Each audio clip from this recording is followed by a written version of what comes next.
nervi kenn yoru ko fi. benn nervi mais gros bras yi ngay wax aussi Dame autant. non attends il faudrait non du jaxase Dame mais il faudrait au moins que ñu accepter loolu. parce que yàgg nañ di ko dénoncer. autant pouvoir autant opposition. bu nit ñi jaawale garde rapproché boo xam ne dañ laa war a aar nit ki par exemple dem ab élection. am benn dayo bu mu am ci politique nekk le chef de l'opposition par exemple je donne un exemple mais war nañoo ko jox sécurité buñ la joxul sécurité da ngay mel ni Dame bu di wundeelu ci mbedd yi ñu dóor la booy dem doo wut ay nit ñoom ñoo lay aar. oui on en disconvient pas loolu mooy garde rapproché xam nga lan mooy nervi mooy kuy dem di dóore mais garde rapproché moom yow foo jëm dañ lay aar rek amul kenn kuñ dóor mais kooku mun ñu ko tuddee nervi donc il faut sénégalais yi aussi ñuy tuddee lu ci nekk ñu tuddee ko turam. ki nga xam ne dafa amul sécurité te am dayoo bu ko may. buy dem fenn mu aar boppam parce que nanguwuñu ko aar mais kooku bu demee. ci am manifestation yóbbu fa kenn te nit ñi pas sax ñu dem di ko dóor de mais dañuy dem di xëccoo pour gisee ak moom pour nuyu ko wala pour mbëkkante dal ci kawam kooku bu wutul sécurité gars yi mën nañ ko gaañ même bu dee wutuñ ca loola. waa léegi nga wut ay nit ñoo xam se mën nañ laa aar ci loolu mun leen tuddee ay nervi mais ki nga xam ne moo yore sécurité am gendarmerie pour ku xam GIGN. bu président de la république dem ñu ànd ak moom. ñu boole ko police boole ko armée boole ko lépp fu muy dem ñu sécuriser ko am garde rapproché boo xam si sunu police ak sunu gendarmerie ñoo ko yore. waa président de la république boobu lan lay doyee ay nervi non loolu la sénégalais wax dëgg gis nga man du ma wëral gis nga nit ñi bu ñu bëggee jàmm ci Sénégal danay dut baaraam ci kii tooñ gis nga bu ñu bëggee jàmm mi ngi mel ni coow li amoon ca Ziguinchor ma ni leen yéen ak koo xam ne yow leer na ni yow wóor na ni yow bu nit ñi xeexee ak yow nga dee nga dem song ay nit ñëpp teg seen bët ngay dóore nit ñi naan non na politiciens yi arrêté parce que ñoom dañoo bari coow. dañoo am jàmm alors que tooñ ñëpp nga ko gis teg ci seen bët kenn duñ ko dut baaraam ni ko yow mii yaa tooñ parce que bu fayu amee musiba am xam nga man lu ma gëm. mooy que ni soxna Néné il faut ñu waxante dëgg. violence bi am ci dëkk bi président Macky Sall moo ko sooke. moo fi nekk président de la République di jaay doole. kum yaakaar ni parce que première violence bi am ci suñuy élection mooy liste yi nga xam si moom la ñuy wax le fichier électoral mooy ñi war a voter même ñi xëccoog moom mun ñoo teg bët fichier bi amul benn acteur politique. bu bokk ci Macky Sall. boo xam ne am nga mainmise sur le fichier bi xoolal bu leen neexee sax ñu bindal Néné Aïcha ne ko yow Néné Aïcha tu ne peux pas voter. te nee na Aïcha amul benn problème loolu mi ngi doog am Sénégal xeetu violence boobu. mais loolu violence mënu ko dëpp. on va y revenir beneen bi mooy président Macky Sall ci nguuram. ngay gis ko am day dem inscrire nekk ci benn localité. ñu génne carte électeur am yóbbu ko ci beneen gox moom jour élection yi pour mu mën faa dem day jël ay oto pour mën faa dem te jour boobu oto du daw. d'accord daay doole boobu ci koo xam ne am na benn paa bu ni ma. man sama quartier bii. ak sama bureau de vote bii. nga xam ne ba ma juddoo ba léegi fi laay voté ñu dem defaraat seen i carte yu bees. yoo xam ne defuñ ci papa kenn defu ci yaay nga xam amul benn filiation ak say parents nga xam ne ku ne xam ne lim ci jublu mu ne léegi man ma ñëw ñu jëlee ma fa ma daan voté yóbbu ma foo xam ne man sama yaram sax mayu ma yegg fa. kooku du jaay doole c'est-à-dire que président Macky Sall encore une fois. képp ku bëgg jàmm ci dëkk bi.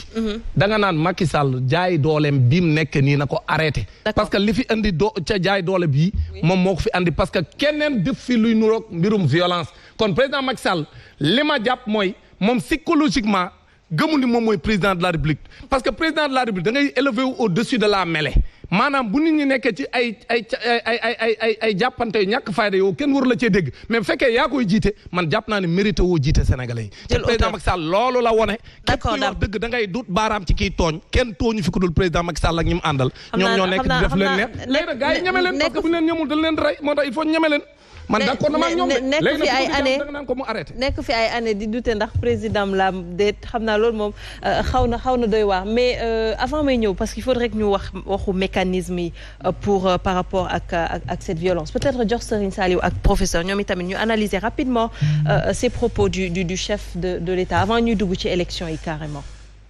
waaw nee na man de bi ma déggee loolu dama jàpp ne c'est le chef de l'APR et de Benno Bokk Yaakaar qui s'est prononcé. Il était en face de ses militants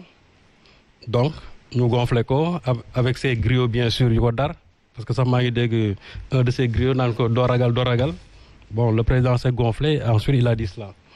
ma jàpp ne bu fekkee da nga nekk njiitu réew nga jógee dëkk ba dëkk dem bu fekkee ne da ngay ñëw ci say compatriotes dajeeg ñoom ca jotaay ba même su fekkee ne sax da ngeen waa APR yi ñoo fa nekk am na benn discours boo xam ne ni responsable boo war a mën tenir surtout que discours bi dafay yee fitna te loolu moo tax moom laa doon wax ci ñoom Cheikh ñi nga xamante ne ñoom dañu tëral benn kuréel bu tudd CUDIS pour signaloo acteurs politiques yi charte de la non violence mais ma ne leen yéen président Macky Sall dimbalewu leen parce que moom bu leen doon dimbale wax jamu wax dafa waroon a inscrire yéen par rapport à votre projet mais ça prend même le contre-pied de ce projet. mais dans quel sens Serigne Saliou. mais moo ñëw parce que ñii dañu initier charte de la non violence. oui non violence. le président s'est prononcé sur un ton violent. parce que ku taxaw daan ne man du ma ragal et en psychologie kenn naan du ma ragal kooku mooy ragal bi man du ma ragal kenn mënu ma xooxatal déjà ça signifie que man je suis sur le pied de guerre et en plus de cela ba ma nekk opposition segam boobu la ma kenn mënu woon xooxatal à plus forte raison tey bi ma yoree lépp ma ne président bi na dem lire alxuraan az-Zukhruf an-Nazian ak al-Qasas bu xoolee foofu mu dem dans le livre de la Bible Pentateuque Exode 2 su xoolee foofu pharaon lañ fay wax ci moom nga xam ne demoon na ba defe ne moom moo yoroon pouvoir yëpp parce que dem na ba ne peuple Égypte mën leen am beneen buur bu dul man ki dem ba ne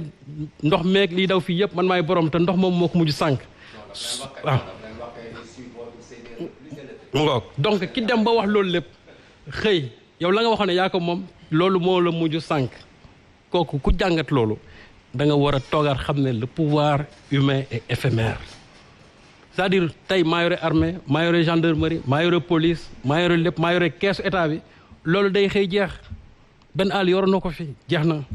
Moubarak yoroon na ko fi jeex na Yaya Jammeh mii dans la sous-région yoroon na ko fi jeex na Alpha Condé mii yoroon na ko fi jeex na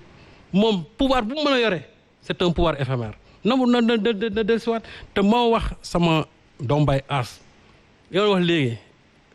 Serigne Abdoul Aziz yàlla na yàlla yokk leeram dafa waxoon 1968 bi ñuy denc Lamine Gueye mu ne kii tey ban pouvoir la am lépp lu mu def rek ñun ñoo ko defal tey ci la doon wax ne bàyyi leen ñu jox leen ndomba tànk ngeen koy xeexee nit bàyyi leen ñu jox leen ndomba tànk ngeen koy xeexee nit loola président Macky Sall je crois que war na dégluwaat wax jooju bu fekkee ne dañ la jox ay jumtukaay da nga war a essayer améliorer les conditions de vie de tes concitoyens mais doo leen ko xeexee président bi dafa ñëw lépp li nga xam ne moom lañ ko jox pour mu améliorer les conforts des citoyens lu ci bëri daf koy jël dinañ ko xeexee te loolu je crois que moom waru ko en tant que président de la République et là où je dis que la confusion qu'il y a entre le chef d'État et le chef de parti parce que un chef d'État bu jàppoon ne man tey maa jiite Sénégal wax jooju du ko wax moom dafa jàpp ne maa jiite Benno Bokk Yaakaar ñii ñoo jiite Pastef ñii ñoo jiite Taxawu Sénégal donc xaaral ma wax ñii alors que moom demu fa en tant que chef de l'APR un membre de l'APR ou bien un membre de Benno Bokk Yaakaar bu taxawoon wax loolu daal ne président bi kenn mënu koo xooxatal wax loolu wax ji du am benn kenn du ko amal solo mais moom mooy njiitu réew mi il doit comme ni ko Dambo joxe léegi il doit aller au-delà des contingences partisanes. Parler en tant que chef de parti est-ce que c'est pas de bonne guerre peut-être ci waaw non moom laa la wax moo tax ma ne non mooru fa dem en tant que chef de na bàyyi ba dem secrétariat exécutif national te li ma la wax nii le 10 avril 2018 à 8 jours du vote du projet de loi sur le parrainage wax ju mel ni la waxoon dafa tëkk woon daal di wax ne